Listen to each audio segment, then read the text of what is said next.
Greetings to you all, and welcome to Let's Play Pocky and Rocky 2. With me, Artega Omega, who's looking for some serious fun. This is a nice little game for the SNES. It's one that I never owned this game, but I did rent it back in those good old days where you could rent a game for the weekend and complete the game in that rental, and therefore never need to buy the game. We're going to play on normal. Normal seems reasonable difficulty. And I'm going to let the intro play out just so we get some essence of story here. Okay.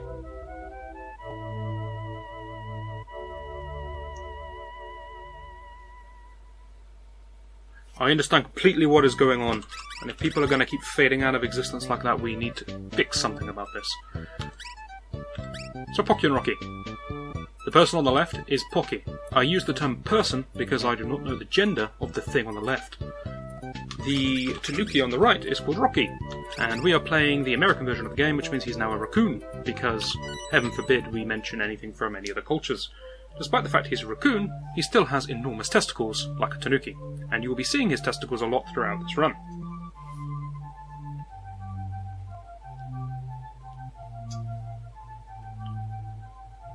I don't know about you, but when I like my plot, I like it in slow-scrolling text, with a scroll that could be used to, I don't know, have the text on it, maybe? Oh, okay, it contains pictures of rabbits. Great.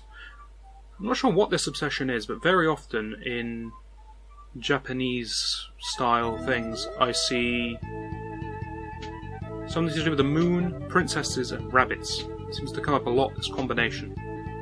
It's a bit foreign to me, but I'm starting to get used to it, I suppose. Pocky seems to be about as lost as we are, but Impy, however, is clearly the villain here, kidnapping the princess that we care about, our partner. I don't know, but I mean, she's the princess, so she's important, right? Might be some kind of reward if we help her. Classic villain move is to just leave without fighting. Boast that you are stronger, and then leave without proving it. Gives the hero a chance to get stronger, hunt you down, fight back, you know, all of these kind of things. Also take you on one by one, instead of just ambushing the hero and fighting with all three of you at the same time. Which is what I would have done.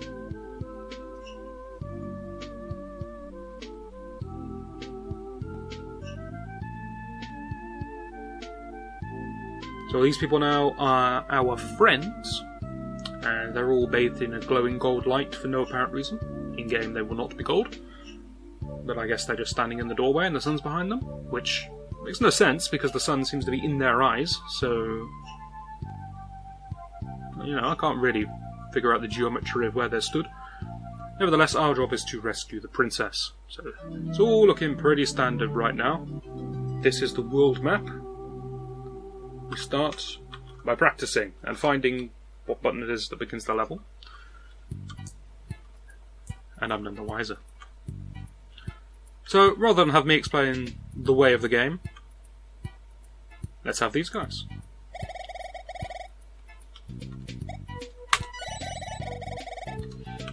So this stage is completely skippable. It is the tutorial stage, it explains how the game works, but I haven't played this game for a long time, so I don't know the controls. Don't insult me with a lesson on movement.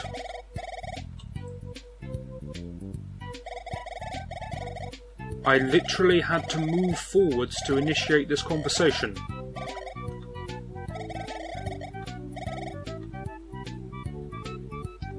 Pocky is very quick on the uptake here.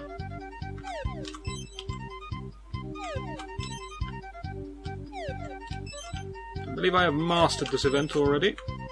Very proud of myself.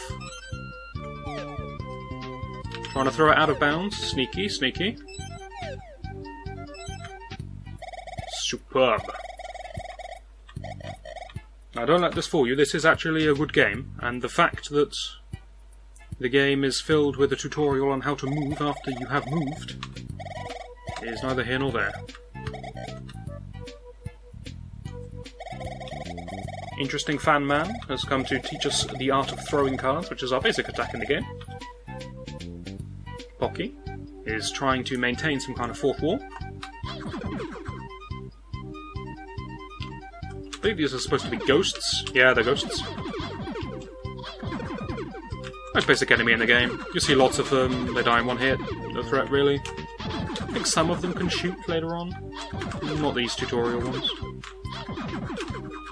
Card throwing is pretty effective. I just failed a part of the tutorial.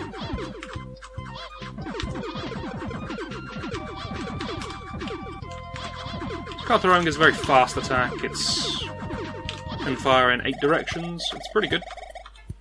And it will be the main source of damage for most of our things. We have a couple of other attacks which are coming up. Also, during that scene you saw the first case of lag. Lag is a big problem in this game. I don't know why this game is so laggy, but if there's too many enemies on screen it just slows down like you wouldn't believe.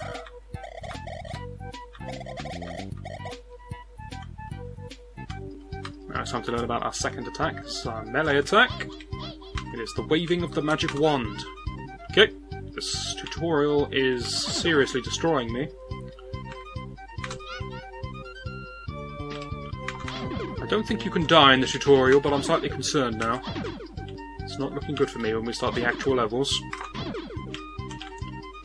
So despite how it looks, the magic wand has a 360-degree hitbox.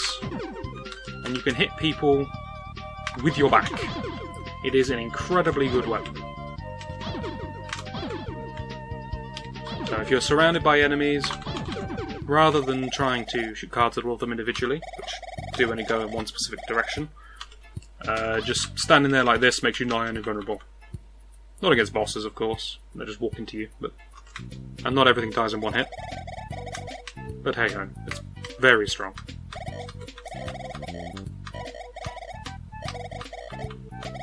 It's time for Walk Around Part 2. Movement is still performed with the D-pad. Thanks, old man. He's a little senile, he can't quite remember what the other people have already taught. It's an interesting challenge, this one, because Rocky follows me. So, at least at the beginning, when the ghosts were all still, as long as I don't walk into a ghost, Rocky's not going to walk into a ghost. Now, it's, I'm not going to say challenging, but different, I suppose.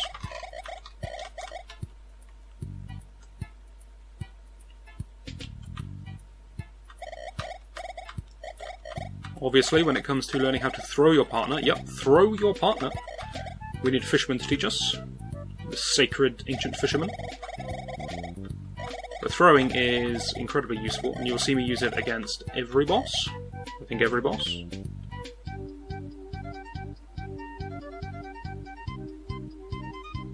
And this is a mock boss, but here we go! So you can throw your partner, and you notice I say your partner, not just Rocky. I am throwing Rocky. But there are multiple different partners in this game, and we will use all of them. Rocky is my favourite, in fact. We will explore the different partners. Partners can be thrown in all 8 directions, same as throwing cards. If anyone's curious, my other options are disabled, so I can't actually attack with the wand or throw cards at the moment. So I can't speed this up in any way, I do have to throw Rocky 8 times.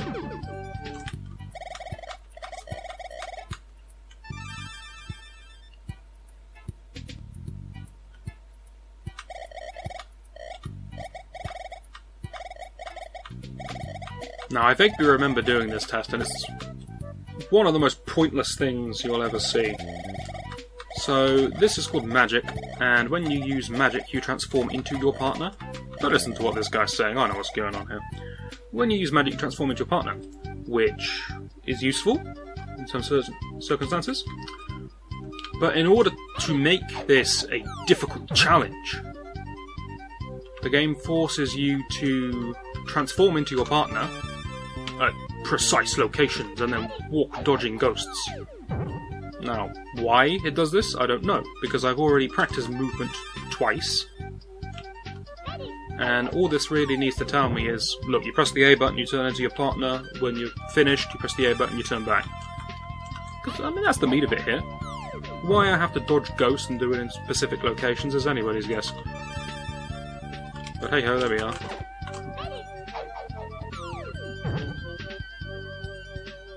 It probably goes without saying, but contact with enemies causes damage.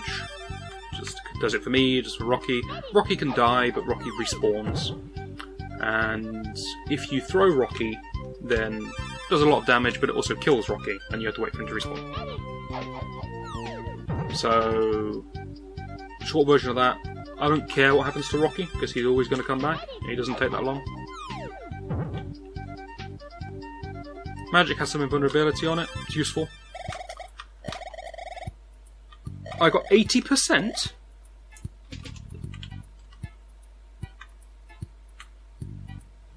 I don't know why these guys act all high and mighty. I mean, they could try and save the princess themselves, but instead they're just going to teach this random shrine maiden? Maybe? And just leave it to me. So... So this game is 2-player. If you play 2-player, then the player 2 gets control of the partner, which is a fun way to play the game until you remember you can throw your partner. And then, if you're the partner, you just get thrown around constantly. And you can't do anything back, because Rocky can't throw Pocky. 3 characters to choose from to be our partner. We're going to start with Rocky. We will look at Ninja Girl, whose name I don't know, and Bomber Bob at some point later, mainly because Bomber Bob is an awesome name, but an absolutely useless character. And I know people who like Bomber Bob, and they're wrong. Okay? They're completely wrong. Because he's useless. Rocky, however, is amazing. So it's time to show you what Rocky does. Rocky throws leaves, and he throws them in more than just 8 directions. He throws them in any direction he wants. They're not homing, but he does throw them at any angle, so he has a very high chance of hitting his target, unless this thing's in the way. That little face thing we'll talk about later when it comes up again. Coins in this game are pretty useful. They are used to buy items in shops. Keys are also useful. They're used to open chests. You start with 1 key, pick up others. Power is pretty self-explanatory. It just increases my attack damage. This is a gate.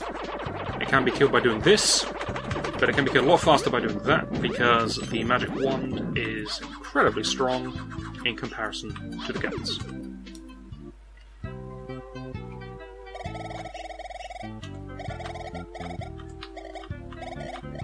The left path is full of goblins. I recommend you go right. Now, you've already worked out where we're going, right? I'm not one to shy away from a challenge. So those things are goblins, I think. They look like babies with turtles, but they're goblins. Just picked up a charm. Charm is your hit points. So I'm going to struggle to explain this, but Pocky has 3 hit points in his current form. Her current form. Its current form. And you can tell my hit points by the clothing I'm wearing. So if I'm not wearing basically anything, then it's 1 hit and I die. If I'm wearing my robes, then I have 2 hit points. And if I'm wearing this breastplate, I do not know what it is, this red breastplate, then I have 3 hits before I die. I'm going to get used to seeing these little fox shrines. They are shops. Throwing that coin doesn't actually cost me anything. Just lets me look at the shop. Reminds me that I said something completely wrong a minute ago. Because you can also have rappeteers, which are a little hit. So it acknowledges that this is clothing. And that is actually a suit of armour. So we're learning things. Can buy myself an extra life here. Probably going to. And another power up I could buy. Your attack can power up twice. So it starts out... It starts out as just a straightforward throwing card, and then it becomes this sort of snaking sine wave throwing card that we're at the moment. I can't demonstrate at all on this screen. Yeah, that thing. So it becomes that at level 2, and at level 3, wow, you'll see when we get there. I'm sure we'll find something somewhere. We'll have a look in here, because I honestly can't remember what's in here. Ah, it's Tengi. The Tengi is a famous walking dictionary, which is an incredibly useful skill when you just need to kill monsters. Tengi also asks us, should I join you? And then doesn't wait for a response, and then just forces himself upon you and joins you. So Tengi is the 4th party member, the optional partners you can have, and he has just joined us. I'll go backwards and show that. Okay, so there's a item box back there, which is wrapped up like some kind of lunch, that I can't reach, because there's a rock in front of it. And the way you reach that is you use the mighty Bomber Bob. Not you. Bomber Bob. Yep. Okay, I thought we couldn't go back there. So Bomber Bob, you'll see his attack in a moment, but he has a special ability. Everyone has an ability. You can only use it when you take over them. Bomber Bob can break rocks. Because there's some free remedies. It's very nice. So everyone has a special ability when you take over them. Bomber Bob is to lift up rocks. Little Ninja can open chests for free. She lockpicks. I can't remember any of the others. I don't even remember what Rocky does. But I'm sure it's good because it's Rocky. The Bomber Bob's attack is a bomb, as his name would suggest. But I think he's showing why I don't like Bomber Bob. So you remember how Rocky has these, not homing, but, you know, infinity direction, aim straight at the enemy leaves that he throws out very fast? Bomber Bob, I mean, his aim's off, and I just... Where are you aiming, man? Now I'm going to show you the best use of Bomber Bob. Get in there!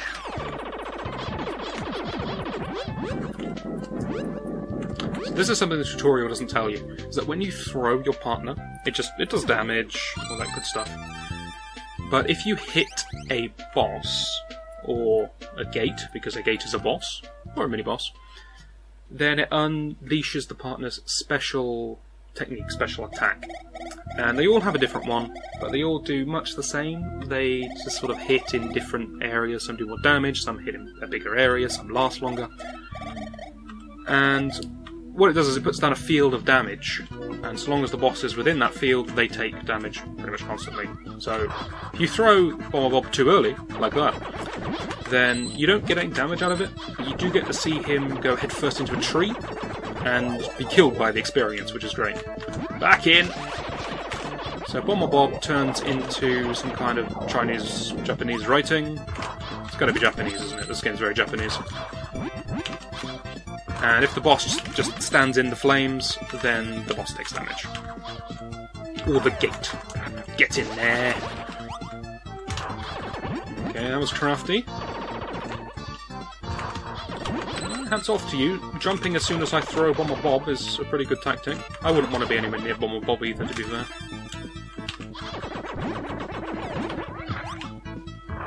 You are some kind of next level strategist. So this person is a boss for basically no reason. This person's a cannibal and we're, I don't know, righteous and we don't like cannibals or something. That's why we're fighting. Just deflect some knives with my back, always good fun.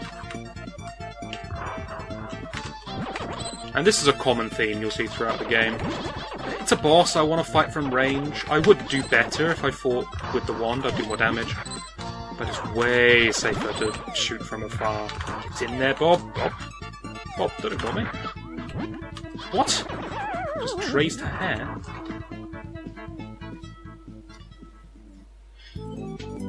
So, yeah, I could do more damage if I used the wand, but it's a bit risky because the boss can just walk into me and do a lot of damage.